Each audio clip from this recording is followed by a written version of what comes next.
Martins.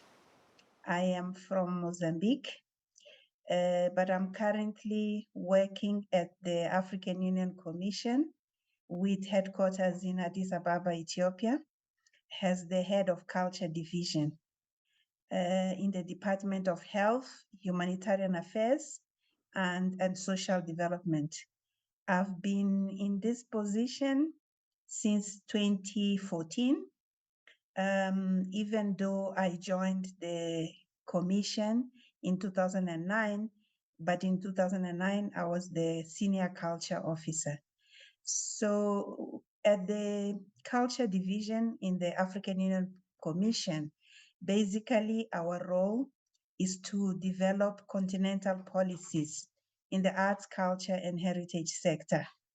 And we currently have about 4 policy instruments. One of them is the Charter for African Cultural Renaissance. The second one is the Plan of Action on Cultural and Creative Industries. The fourth one is the African Union Model Law on the Protection of Cultural Property. And the fourth one is a common African position on the restitution of heritage resources. So basically our role is to spearhead development of continental policies and then ensure that these policies are implemented by the member states of the African Union. The African Union has 55 member states, so we work closely with the ministries responsible for arts, culture, and heritage in the implementation of the African Union developed, endorsed, and approved policies. For instance, the charter is a public document. It was approved in 2006, the Charter for African Cultural Renaissance. The Plan of Action on Cultural and Creative Industries was recently reviewed. It was first developed in 2008, but in 2018, a major review was undertaken. So now the process has been finalized, but it hasn't been completely approved. We are waiting for the Conference of Ministers of Culture to approve this document. Then we have the model law. The model law is a public document. It has been endorsed by the policy organs of the African Union.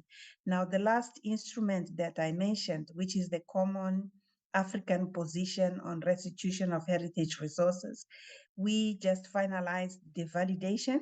So it still needs to go to the policy organs for final approval. So we can share with you the model law and the Charter for African Cultural Renaissance. At the African Union, we believe that arts education are a powerful tool to train and capacitate our children.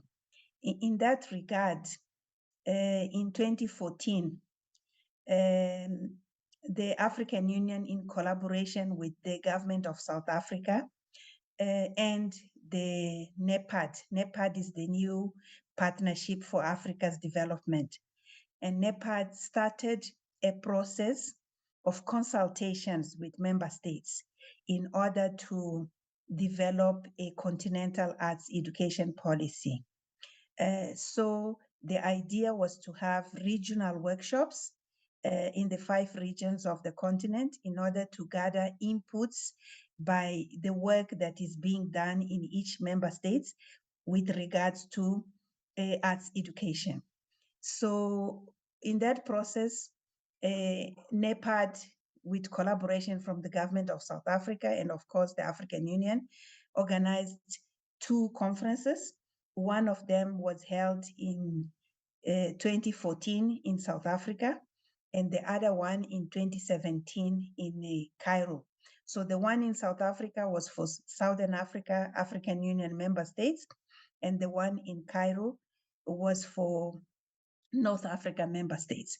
So the reports of these processes, unfortunately, the other 3 conferences did not happen. The one for West Africa, the one for East Africa, and the one for Central Africa. But the African Union, because of that policy decision, which was saying we needed to do this consultation with the ultimate goal of drafting a continental arts education for the continent in order to ensure that the arts are integrated in the school curriculum at an early stage, and the children are exposed to the benefits of arts earlier on in their school career.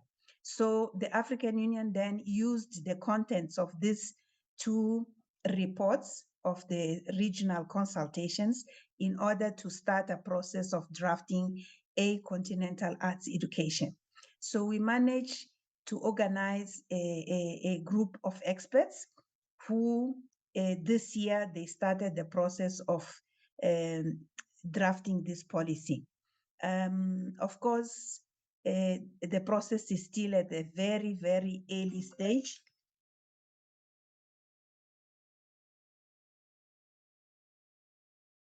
So I was saying it will be at an early, the process is still at an early stage, but we are hoping that this year we are going to do a second consultation, maybe in October or November. And then the results of these consultations, when the strong draft has been developed, we will engage more member states on the continent in order for them to also provide their inputs. And then the process will go through a process of validation, as I explained earlier, and then endorsement by the policy organs. Then the role will be again to popularize and promote this same policy in the member states. So really to say that at the African Union, we see the role of arts education. We have a Department of Education at the African Union. We are working with them in this consultation. And we also have an office in Burkina Faso on girls' education. So we invited the office for the first consultation, but they were not available. But for the second consultation, for sure, the office on girls' education will also be involved so that we really work together in drafting this continental policy on arts education. I think specifically with regards to arts education or to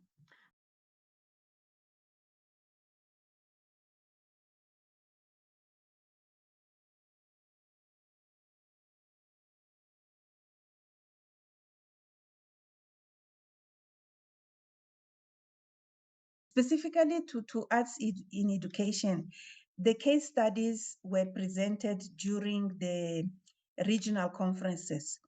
The first one that I attended, the one in South Africa, really it had a lot of case studies by countries like Namibia, like South Africa, like it was for Southern Africa, Mozambique, Zimbabwe. So we had experts at national level who are implementing these projects on arts education. And we really had a lot of case studies. So for us at the union, because we are not an implementing agency, it is difficult for me to share experiences on implementation of important projects on arts educations.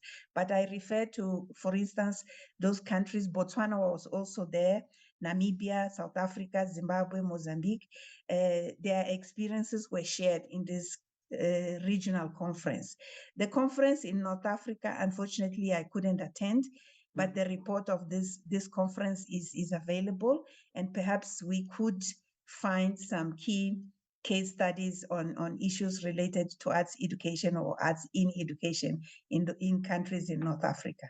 I think basically when, if I may say, in the project or in the program that you are developing, really the center should be the learner, and we should be able to, we should try to maximize on the learner-centeredness approach, which will allow the learner to really appreciate and know the role that